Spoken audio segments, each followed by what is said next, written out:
America और Israel की Zionist forces नहीं जीत सकती हैं। जीतेगा तो ईरान। ईरान जीतेगा? जीतेगा कैसे? तो ईरान, और उसके कई कारण हो सकते हैं।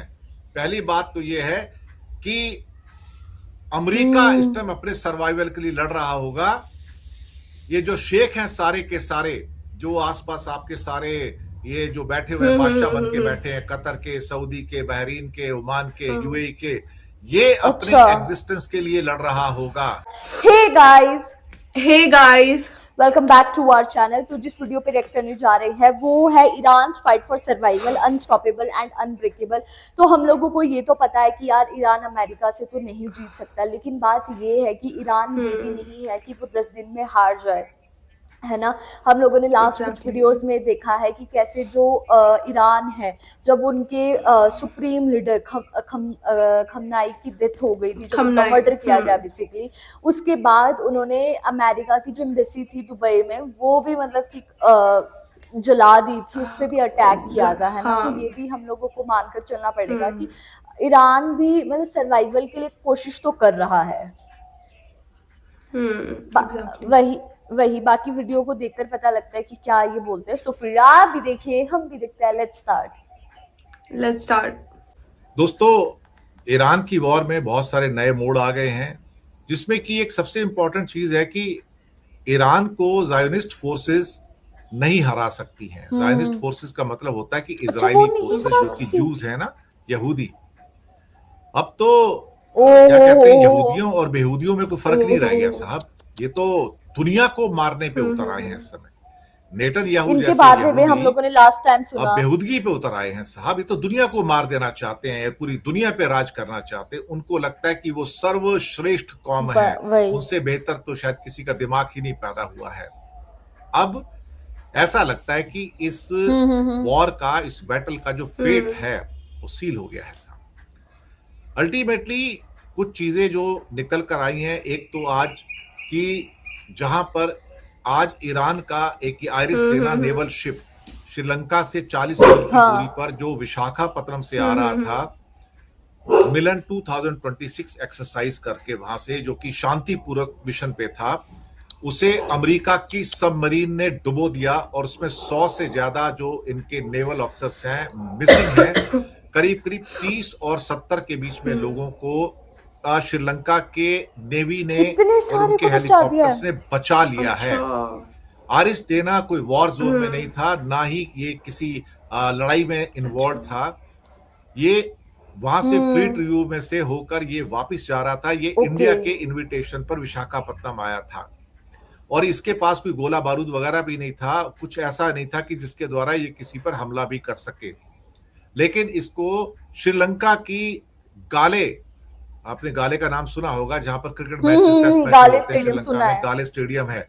वहां से सिर्फ 40 मील की दूरी पे था सिर्फ ये, और वहां पे इसको एक अमेरिका की सबमरीन, उसके टॉर्पीडो ने हिट किया और उसको डुबो दिया। इसकी वजह से अब लगता है कि ये पूरा का पूरा मसला अब बहुत लंबी दूरी तक जाएगा, क्योंकि यहां पर जो एस्केलेशन है वो इतना ज्यादा बड़ा है अमेरिका के द्वारा। वो ये जताना चाहता है कि मैं जिसको मर्जी चाहूं उसको घर से उठा के ले जाऊं, जैसे माद्रो है। जिसको मर्जी चाहूं, जो राष्ट्राध्यक्ष को मैं उसमें घर में घुस के उसको मार दूंगा। जिसको मर्जी जाऊं, पीसफुल मिशन के अंदर कोई जहाज जा रहा है जिसका जंग से कोई मतलब नहीं है, उसको टॉर्पीडो से मैं उड़ा दूंगा, मैं कुछ कर दूंगा। ये पागल हो चुका आदमी, इसे मानसिक रूप से किसी हॉस्पिटल में भिजवाना चाहिए, इसका इलाज होना चाहिए, क्योंकि ऐसे पागल लोग खुद तो पागल होते हैं, दुनिया को बर्बाद करते हैं। नेतन्याहू सही में पागल है। ईरान ने आज सुबह मिडिल ईस्ट में अमेरिका का इकलौता राडार सिस्टम, जी हाँ इकलौता राडार सिस्टम, अमेरिका का राडार सिस्टम तबाह कर दिया अपने ड्रोन के।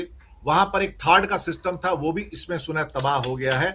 5000 किलोमीटर की रेंज थी, यानी कि 5000 किलोमीटर दूर से कोई भी आ रहा हो, हवाई जहाज या कोई मिसाइल, ये उसको डिटेक्ट कर लेता था। और ये पूरे मिडिल ईस्ट में ये अकेला राडार था। 11,000 बहुत बड़ा अमाउंट है, बहुत 11,000 करोड़ रुपए।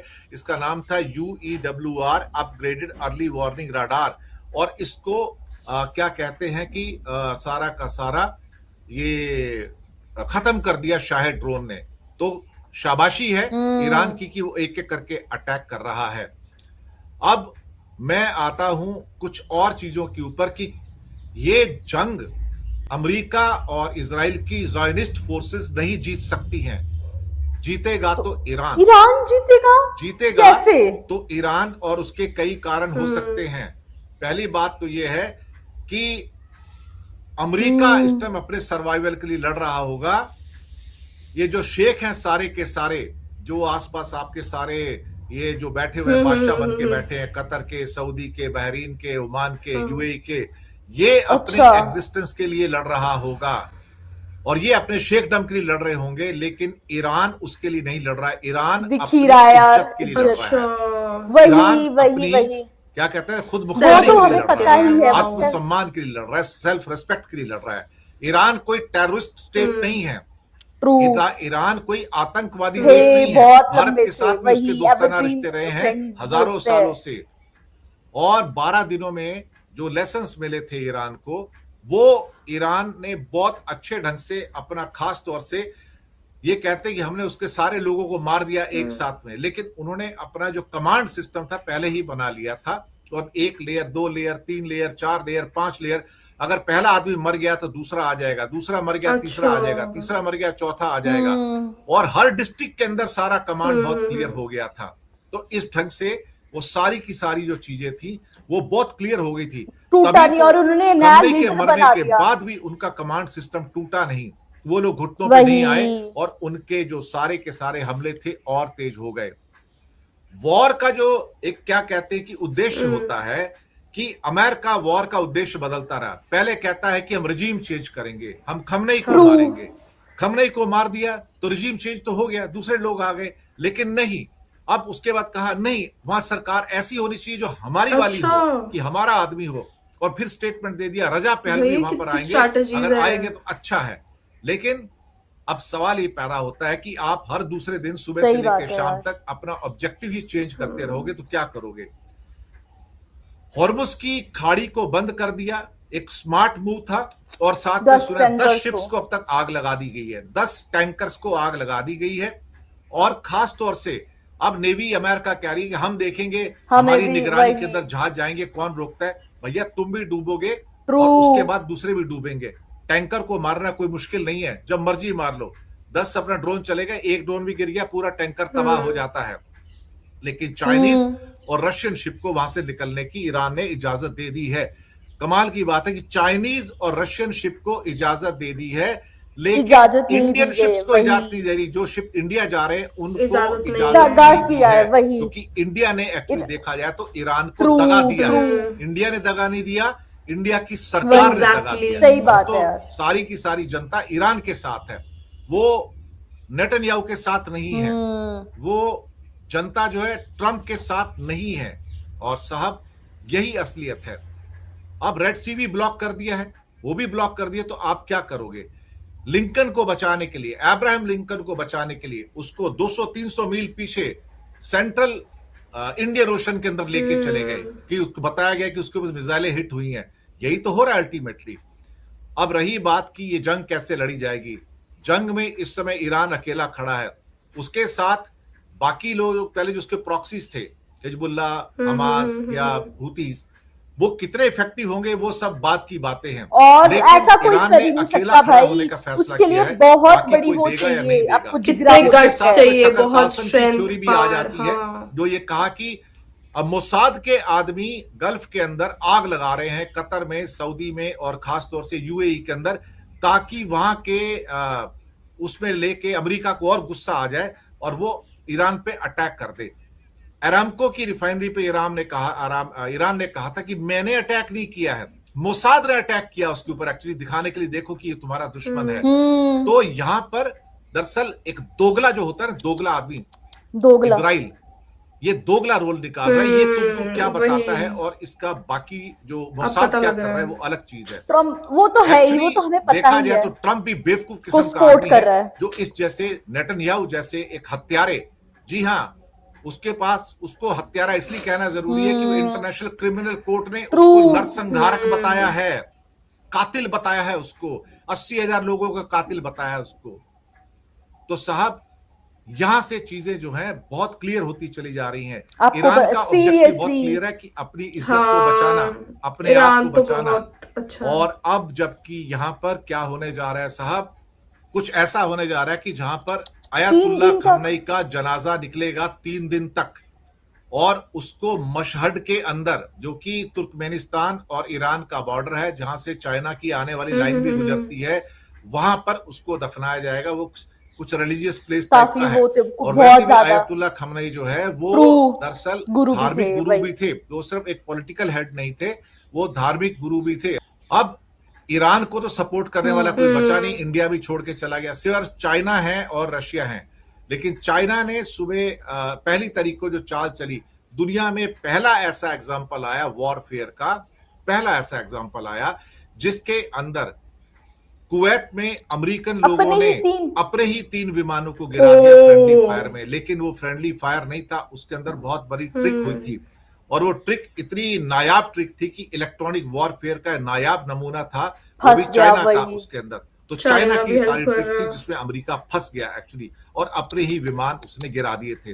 कैसे वो किया कि चाइनीज ऑब्वियसली डिसेप्शन जो हुआ है उससे अमेरिका चौंक गया होगा कि इलेक्ट्रॉनिक वही। वॉरफेयर जो 21st सेंचुरी का है वो कैसा होता है। साथ ही में चाइना रशिया अंदर से हेल्प कर रहे हैं, ऊपर से कुछ नहीं बोल रहे हैं। लगातार मुलाकातें हो रही हैं चीन और रशिया की, फोन पर वो बात कर रहे हैं, और डायरेक्ट रेल लिंक तो है। लेकिन ऐसे में एक खतरा और भी क्या? हो सकता है, और वो खतरा ये है कि जहां अमेरिका पूरी तरह से ईरान में उलझ गया है, तो साउथ चाइना सी में चाइना हो सकता है ताड़कर वही। ताइवान को हथिया सकता है। आप सोचिए क्या क्या हो सकता है।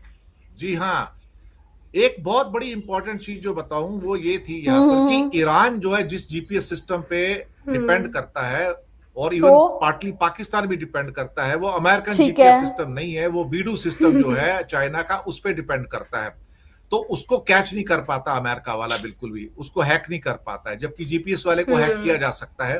तो ऐसा स्ट्रॉन्ग सिस्टम चाइना ने बनाया, और उस स्ट्रॉन्ग सिस्टम का जो इलेक्ट्रॉनिक वॉरफेयर होता है उसका इस्तेमाल उसने ऑपरेशन सिंदूर में भी किया पाकिस्तान के साथ मिलकर, ये इंडिया को पता है।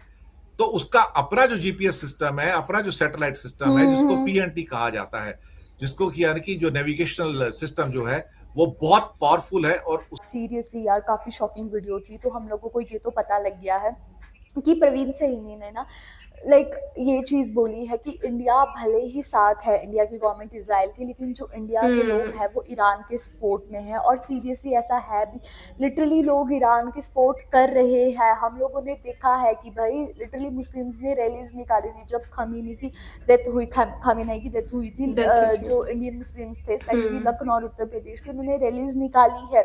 और सिर्फ गवर्नमेंट नहीं कर रही है सपोर्ट। और दूसरी चीज़ ये है कि बहुत मतलब आप देखो ईरान के साथ रशिया है, चाइना है। अभी इस टाइम ना वर्ल्ड की 3 पावरफुल, पहले देखो पहले तो ये था कुछ टाइम Exactly. सिर्फ अमेरिका था वो पावरफुल नेशन के कंसिडर किया जाता था, लेकिन आज के टाइम में 3 पावरफुल नेशंस में आता है। सबसे पहले आता है अमेरिका, फिर चाइना एंड देन रशिया, ठीक है। और जो 2 बड़े नेशन है China and Russia, they are supporting Iran, and on the other hand America and India is supporting Israel, जो कि बहुत गलत है। इंडिया ने तो बिल्कुल ही गलत किया। बाकी देखेंगे कि क्या होगा आगे, लेकिन ये है कि ईरान ये वॉर छोड़ तो नहीं रहा है बिल्कुल भी। एग्जैक्टली और इन्होंने मतलब हमें काफ़ी मतलब नॉलेजेबल चीज़ें बताई हैं। एंड ये भी बताया है कि लाइक जैसे मतलब दुबई में ये सब चीज़ें हो रही है तो उसके पीछे कैसे क्या स्टोरी है, उन्होंने वो भी बताया हमें। एंड हमें ये भी बताया कि ईरान के साथ कौन कौन खड़ा है इस टाइम। मतलब काफ़ी इंटरेस्टिंग वीडियो थी ये और काफ़ी नॉलेजेबल भी थी। वही तो गाइस यही था हमारा रिएक्शन। आप लोगों को कैसा लगा प्लीज कमेंट करके जरूर बताइएगा। अगर अच्छा लगे तो प्लीज हमारी वीडियो को लाइक करिए, शेयर करिए, कमेंट करिए, और अगर इस चैनल पे नहीं हो तो सब्सक्राइब करिए। बाकी हम लोगों ने अपने इंस्टाग्राम हैंडल का लिंक डिस्क्रिप्शन में दिया है, अगर फॉलो करना चाहते हो तो कर सकते हो। तो मिलते हैं एक और न्यू वीडियो के साथ, तब तक के लिए बाय।